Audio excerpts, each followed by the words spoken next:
پاک ہے وہ ذات جو اپنے بندے کو ایک ہی رات میں مسجد حرام سے مسجد اقصیٰ تک لے گئی، جس کے گرد و نواح کو ہم نے بابرکت بنایا۔ سورہ النجم میں ارشاد ہے، بے شک نبی کریم صلی اللہ علیہ وسلم نے اپنے رب کی عظیم نشانیاں دیکھی۔ السلام علیکم پیارے بچوں، کیا آپ جانتے ہیں کہ ایک رات ایسی بھی آئی جب وقت اللہ تعالیٰ کے حکم سے تھم گیا، زمین و آسمان کے فاصلے ایک لمحے میں طے ہو گئے۔ آج ہم اسلام کے اس عظیم معجزے کے بارے میں جانیں گے۔ یہ ہے سفر معراج۔ علی: دادی جان، معراج کا سفر کتنا لمبا تھا؟ کیا اس میں کئی دن لگے تھے؟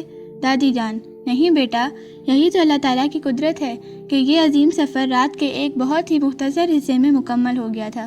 سارہ: دادی جان، ایک ہی رات میں اتنا عظیم سفر کیسے ممکن ہوا؟ دادی جان: پیاری بیٹی، یہ اللہ تعالیٰ کی قدرت کاملہ کا عظیم مظہر ہے اور نبی کریم صلی اللہ علیہ وسلم کی شان و عظمت کی دلیل ہے، جو اللہ نے اپنے محبوب صلی اللہ علیہ وسلم کو دکھایا، یہ کسی اور کو نصیب نہ ہوا۔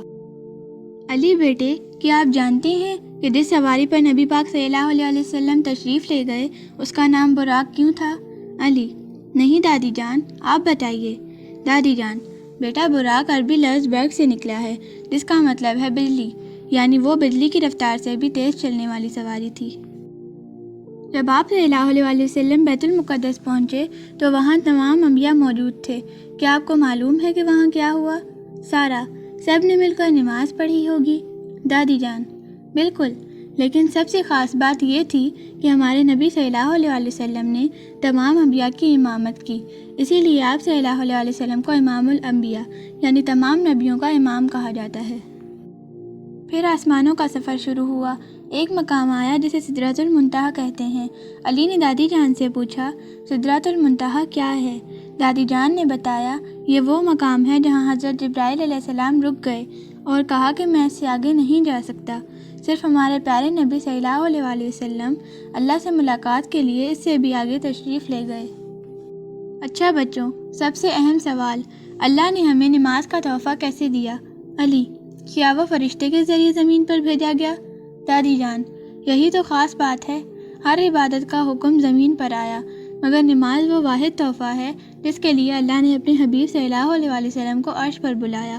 پہلے یہ 50 نمازیں تھیں، پھر اللہ تعالیٰ نے اپنی رحمت سے 5 کر دیں، مگر وعدہ کیا کہ جو 5 پڑھے گا اسے ثواب 50 کا ہی ملے گا۔ دادی جان: تو بچوں، آج ہم نے کیا سیکھا؟ کہ جس نماز کے لیے نبی کریم صلی اللہ علیہ وسلم نے اتنا بڑا سفر کیا، وہ ہمارے لیے کتنی قیمتی ہونی چاہیے۔ علی اور سارہ: سبحان اللہ دادی جان، اب ہم کبھی اپنی نماز نہیں چھوڑیں گے۔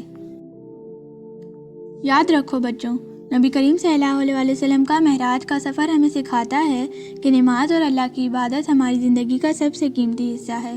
ہمیں نماز کی پابندی کرنی چاہیے اور اللہ تعالیٰ سے ہمیشہ دعا مانگتے رہنا چاہیے۔